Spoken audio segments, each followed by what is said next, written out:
नमस्कार, मैं पंकज प्रसून। दोस्तों, एक बड़ी खबर है और खबर ये है कि राघव चड्ढा भाजपा में शामिल हो रहे हैं। हालांकि जब तक ऑफिशियल अनाउंसमेंट नहीं हो जाता, इसे सूत्रों के हवाले से खबर कहेंगे, लेकिन हमारे पास जो खबर पहुंची है उसमें काफ़ी वजन है, पुख्ता है और जल्द ही हो सकता है कि चुनाव खत्म होने से पहले ही राघव चड्ढा की एंट्री हो जाए भारतीय जनता पार्टी में। प्रेस कॉन्फ्रेंस होगी और उसके बाद उनकी एंट्री होगी। लेकिन राघव चड्ढा भारतीय जनता पार्टी में शामिल हो रहे हैं, इसकी कहानी बड़ी दिलचस्प है। बहुत कुछ हुआ है पर्दे के पीछे, वो पूरी कहानी बताएंगे।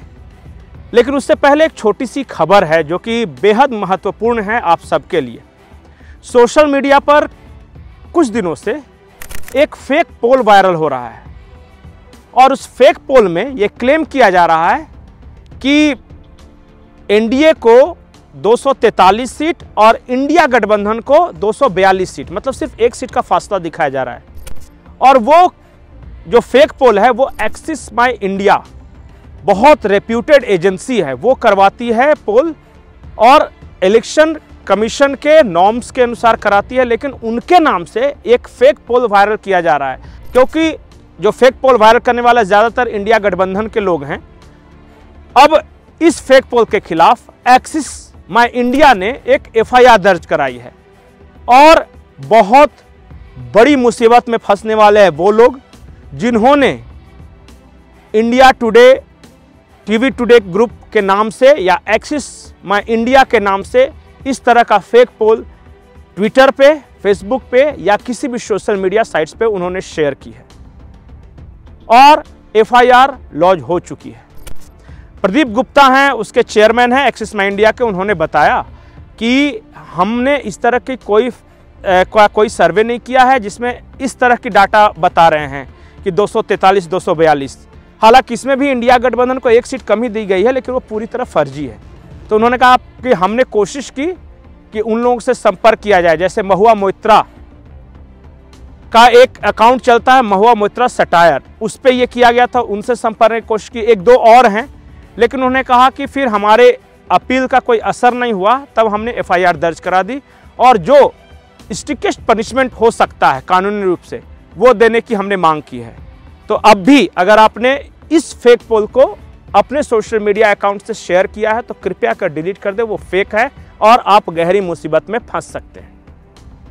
तो हम आ रहे हैं अपने मूल कहानी की ओर। राघव चड्ढा की बीजेपी में एंट्री की कहानी होने वाले हैं, अभी हुई नहीं है एंट्री उनकी, लेकिन कहानी दिलचस्प है, वो कहानी बताएं।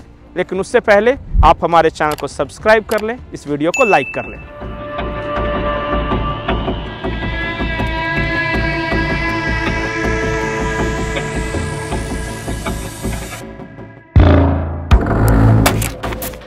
दोस्तों, सोशल मीडिया में या फिर फेसबुक पे या फिर राजनीति के अंदरूनी हलकों में एक चर्चा थी और चर्चा ये थी कि राघव चड्ढा जो ब्रिटेन गए हैं तो वापस क्यों नहीं आ रहे हैं। हालांकि आम आदमी पार्टी की ओर से सफाई दी गई थी कि आंखों का ऑपरेशन कराने वगैरह गए हैं, लेकिन कुछ उनके वीडियो भी जारी हुए थे जिसमें वो ब्रिटेन में टहलते घूमते नजर आ रहे थे। और बाद में पता चला कि उन्होंने कुछ प्राइवेट सिक्योरिटी एजेंसीज को हायर किया है अपनी सुरक्षा के लिए और अब वो रात में निकलते दिन भर अपने ठिकाने पे वो गुप्त रूप से रह रहे हैं। लेकिन इस बीच राघव चड्ढा के बिहाफ में कुछ लोग दिल्ली में बड़ी अच्छी फील्डिंग सजा रहे थे। लखनऊ के बीजेपी के एक बड़े नेता हैं, आजकल उनका नोएडा में रिहाइश है, वो रहते हैं।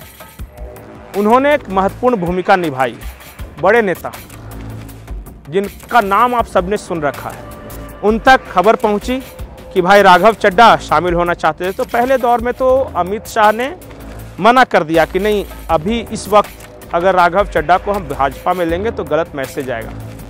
लेकिन फिर बाद में राघव चड्ढा के पास से जो इन्फॉर्मेशन मिलने वाली है या फिर जो इन एंड आउट जो आम आदमी पार्टी के बारे में बताने वाले हैं विथ प्रूफ, उन सब को देखकर बीजेपी के एक सेक्शन को ऐसा लगा कि अगर इस आदमी को लिया जाता है और अगर ये फैक्ट्स के साथ, प्रूफ के साथ, कागजात के साथ अगर आम आदमी पार्टी की पोल खुलता है तो हमें फायदा होगा, यानी भारतीय जनता पार्टी को फायदा होगा।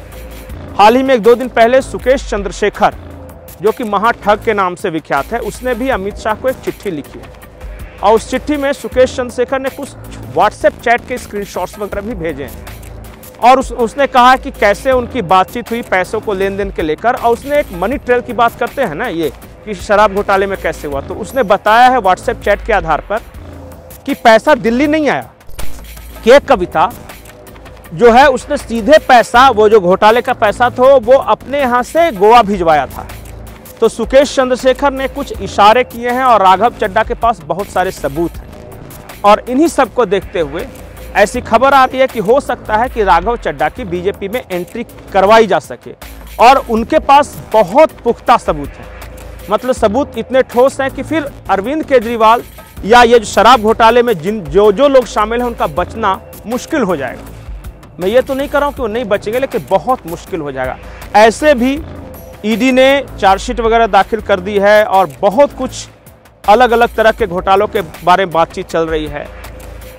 लेकिन इसी बीच जब राघव चड्ढा शामिल हो रहे हैं तो एक सवाल हमारे जहन में भी आ रहा है, क्या बीजेपी में शामिल होने के बाद जो दिल्ली जल बोर्ड घोटाला हुआ था उसमें राघव चड्ढा का जो नाम लिया जा रहा था उससे राघव चड्ढा को राहत मिल जाएगी? आई डोंट नो कि जो नाम लिया जा रहा था वो कितना सच्चा था, कितने ठोस सबूत थे राघव चड्ढा के खिलाफ, लेकिन इस तरह का नैरेटिव बनेगा बाद में। अगर ये शामिल हुए, जिस बात की पूरी संभावना है, तो राघव चड्ढा बीजेपी में शामिल होंगे तो आम आदमी पार्टी वाले या फिर विपक्ष इंडिया गठबंधन के लोग ये कहेंगे कि दिल्ली जल बोर्ड घोटाले का क्या हुआ, जिसमें कहा जा रहा था, हालांकि सबूत है या नहीं है मुझे नहीं पता, लेकिन कहा जा रहा था कि राघव चड्ढा भी इसमें शामिल है, तो उससे इन्हें राहत मिलेगी या नहीं मिलेगी, राघव चड्ढा का क्या होगा। लेकिन फिलहाल आप सबके लिए मेरे पास जो बड़ी जानकारी थी वो ये कि बहुत जल्द हो सकता है 4 जून के पहले, चुनाव खत्म होने के पहले ही राघव चड्ढा की बीजेपी में एंट्री हो सकती है। सूत्रों के हवाले से है, पर बड़ी खबर है। नमस्कार। आज तक वो रकम नहीं बनी, मैं साफ तौर पे कहना चाहता हूँ, आज तक वो रकम नहीं बनी और वो शख्स पैदा नहीं हुआ जो राघव चड्ढा को, आम आदमी पार्टी को या अरविंद केजरीवाल को खरीदे। साफ तौर पे अपने विरोधियों को कहना चाहिए।